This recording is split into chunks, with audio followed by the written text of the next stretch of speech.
6 the last month of the season. So we're on a roll. Hopefully, you'll get on board with the picks, and let's get to it.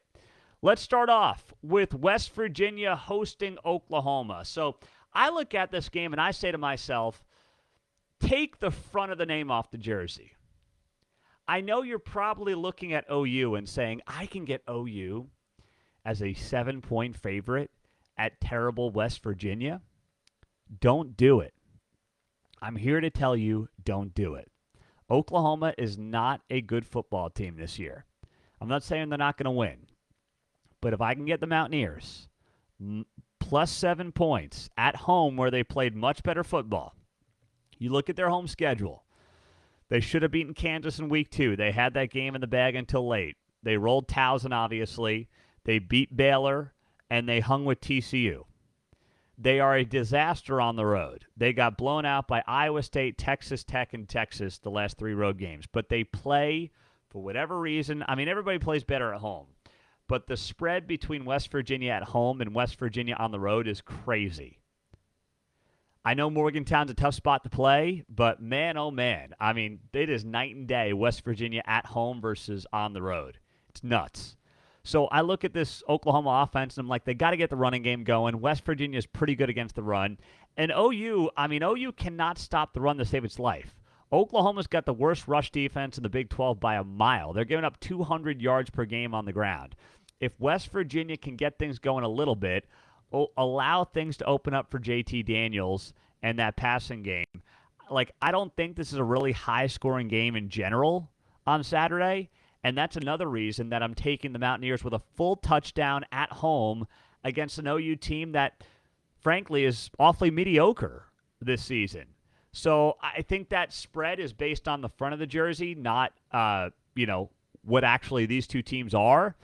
And maybe Neil Brown, I mean, he's still got the job, so maybe he looks at this as his kind of last stand. I don't know. We'll see. And if he's got any chance of making a bowl game, Neil Brown's got to win out. So we'll see what happens on Saturday. But I'm taking West Virginia plus 7 against the Oklahoma Sooners.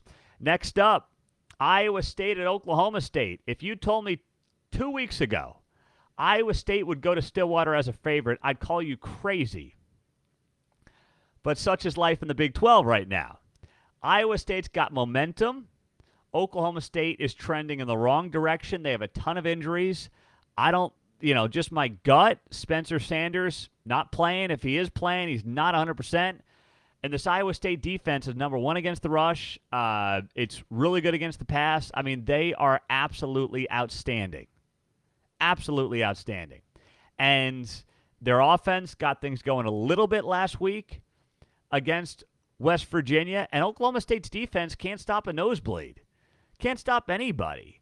I mean, they have been so bad defensively the last couple of weeks in particular, giving up 86 points. I mean, they gave up 350 yards in the first half against Kansas last week.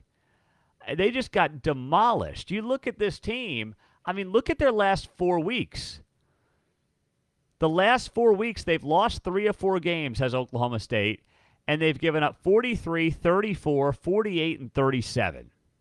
They're allowing over 40 points per game. Now, Iowa State does not have a great offense. It's still trying to figure things out on offense. But I do know this. They're going to be able to score because Oklahoma State can't stop anybody, and Iowa State can.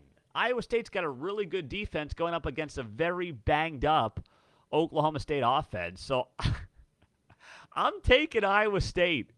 I'm taking Iowa State -1 in Stillwater in this game on Saturday. I never thought I'd say it, but I am. And I think the Cyclones have a little bit of mojo after they finally picked up their first Big 12 victory last week. And they're also fighting for a bowl game. They got to win 2 of their next 3, and they will be bowl eligible again under Matt Campbell. Next game, as we give you our Big 12 football picks against the spread. I'm Pete Mundo with HeartlandCollegeSports.com. Baylor, K-State. You want to talk about 2 teams trending in different directions. Baylor is a surging team right now. Baylor has won 3 in a row. They have figured things out, especially in the trenches, which is, what I thought they were going to be. Baylor is finally looking like the team that I thought could compete and defend its Big 12 title. They beat Kansas. They won at Texas Tech. They won at Oklahoma. And now they've got Kansas State at home on Saturday. A Kansas State team that is reeling a little bit after the last couple of weeks, dealing with some injuries as well. Lost to TCU, blew out Oklahoma State, lost to Texas on Saturday, got off to a slow start. And I'm thinking about this Baylor team, and I just love Baylor's speed up against K-State. Whether it's the duo in the backfield, Richard Reese, Squirrel Williams, these guys are electric. They have that speed on the edge. They can utilize it. They're going to be at home, and that is a big benefit to Baylor on Saturday. Kansas State's licking its wounds, and historically, Waco is a disaster, absolute disaster for Kansas State. Kansas State has one win in Waco in the last 20 years, and it was Bill Snyder against Jim Grobe in 2016 during the interim year, pre-Matt Rule, post-Art Briles. Wow. One win in 20 years in Waco for Kansas State. For whatever reason, they really struggle down there. And Baylor's the kind of team that, you look at right now, I don't want to play Baylor. I just want no part of this Baylor Bears team. They're clicking at the right time. They're putting up points. They're playing much better defense. They're doing all those things you want to see them do. And, both these teams are obviously still in the hunt for the Big 12 title. The winner of this game will feel very good about their chances of getting to a Big 12 championship game. But, man, oh, man, it's just a case of two teams right now trending in very, very different directions between Kansas State and Baylor. So give me the Bears minus 2.5 at home against Kansas State on Saturday. Next up, Big 12 picks against the spread. Kansas at Texas Tech. So KU comes out of the bye week last week and looks really good against a team in Oklahoma State that's reeling. We know that Oklahoma State is a reeling team right now, but Kansas needed that bye week so desperately. They had played 8 straight games. They had an emotional 5-0 start, college game day. Then they lost 3 in a row. Now they're back on track. And, you look at this team and you say, okay, they've mostly beaten who they're supposed to beat. Outside of maybe Oklahoma, they've mostly beaten who they're supposed to beat. And now they go to Lubbock. And I just think that they've got a better team than Texas Tech. They've got a better team. I'm looking at this and I'm saying, okay, first off, Texas Tech has no offensive line. Kansas is second in the Big 12 with 21 sacks in 9 games. That's that side of the ball. And then I'm looking at the other side of the ball, and I'm saying to myself, look at what Kansas has done. Look at what Kansas has done with its offense. They have a top half of the Big 12 offense. They're scoring 38 points per game. That's trailing only TCU and Baylor. And they get to go up against a Texas Tech defense that has been kind of bend but don't break. I think Texas Tech's defense has been one of the surprises in the Big 12 this season. But, man, the way this Kansas offense came out of that bye week last week was very, very impressive. Very impressive. So I think Tech is reeling. I think the numbers show they're reeling. Ever since that Texas game in late September, they've lost 4 or 5 games. The only team they blew out, or even beat for that matter, was West Virginia. So I'm jumping on Kansas as an underdog in this game. I think the line is off. I'm going Kansas plus 3.5 as they get set to take on Texas Tech in Lubbock on Saturday. So Kansas plus 3.5 at Texas Tech. Last but not least, you want to talk about messed up lines. Texas is a 7-point favorite. Woo! Explain that to me. Texas is a 7-point favorite against number 4 TCU. Is it Gary Patterson? Is it TCU is due? The game's in Austin, college game day. The bettors love the Longhorns. Maybe it's all of the above to some degree. But I'm looking at this and I'm saying, okay, TCU is third in the Big 12 in passing yards per game. number one in efficiency offensively, versus a bottom half of the Big 12 defense. And, that's being generous, to be honest. That's being generous in my book. Then I look at the fact that in a game when you are playing the number 4 team in the country, what do you have to be? You got to be on your game, and you can't be sloppy. And I'm sorry, but Texas is sloppy. Texas, that's a fact. Texas is the most penalized team in the Big 12. In terms of number of pure penalties, Texas has been penalized 58 times. That's one more than West Virginia. And that's 16 times more than TCU. TCU is the second least penalized team in the Big 12 outside of Oklahoma State. No one's got fewer penalties than TCU. So TCU is a more disciplined team.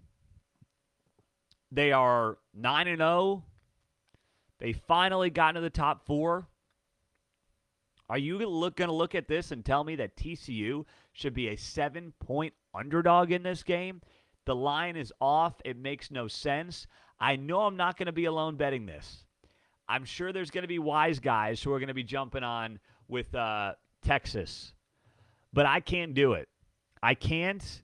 I think that these guys, the Texas teams, always get up for Texas. That's how it works. And maybe Gary Patterson is going to know everything about TCU. He's certainly going to know a lot about the players and know their weaknesses and strengths, but I think that's overblown. It's not like he's going to know the plays. He's not. He's not going to know the plays. He's not going to have any of that information. So I'm looking at this and I'm saying to myself, no way is that Gary Patterson worth 7 points for Texas. That is crazy. So give me TCU as a touchdown underdog in this game. I'm going TCU +7 against the Texas Longhorns on Saturday. Those are the Big 12 football picks for the week. All right. I've got West Virginia +7, home against Oklahoma. Iowa State -1 at Oklahoma State. Baylor -2.5 at home against K-State. Kansas +3.5 at Texas Tech. And TCU +7 at Texas. There you go. I'm Pete Mundo. It is great to be with you guys as always. For those of you that follow me personally, you may have seen that I host a radio show by day in Kansas City, and it's more news, politics based. So it's been a busy week, as you can imagine, with the election and whatnot. But I cannot wait for Saturday. I've been in election mode with the day job. I've got to kick my feet up, watch some Big 12 football, get fired up. I'm going to the Chiefs game on Saturday. They're taking on the Jaguars. So selfishly, I know you guys are looking forward to the weekend. I'm always ready for the weekend. And this week, maybe more than ever. I hope you have a great week. I hope you subscribe on YouTube. I hope that you will subscribe to us on the podcast as well. And please do join us and hit that rate, review, subscribe button, 5 stars, and send me a screenshot of your rating and review to Pete Mundo, MUNDO, at heartlandcollegesports.com. We'll get you a free HCS koozie. Kevin says I got to lay off the gummies. No gummies, man. If I seem a little tired, like I said, by day, I'm doing a morning radio show in Kansas City. Here was my Tuesday. My Tuesday, election day, wake up at 4, do my radio show 6 to 10, did a bunch of TV hits throughout the day. I was on the 6 p.m. and 10 p.m. news here locally, in bed around 11:30, up at 4 on Wednesday. It's just been a crazy few days. Trying to keep things going with the site. Shout out to our guys, Brian Clinton, Matthew Postins, everybody else. Those guys have carried me on their backs this week. But it's just been a wild week, a completely wild week. So, and I think we've got a great weekend of Big 12 football. The two, obviously, games to watch are the two games that have major implications for the championship game. Baylor, K-State, and then Texas and TCU. But all these games have intrigue for different reasons. All these games have a lot of intrigue for very, very different reasons. So you look at Oklahoma, West Virginia. If Neil Brown loses, once again, when is the end coming? Iowa State, if they beat Oklahoma State's officially fallen off the wagon. Loser of the Baylor K-State game is going to have a very, very their season basically is over, and it will be a disappointment. Kansas at Texas Tech, maybe the least intriguing game. just because the storylines aren't as such where, I mean, the loser will be disappointed, but it's not a game changer necessarily. And then Texas TCU is college football playoff implications. What more can you ask for in this league? All right? What more can you ask for? Appreciate you guys. Enjoy the show. Thanks for being here as always. And we'll talk to you soon. All right? Take care. Have a great day.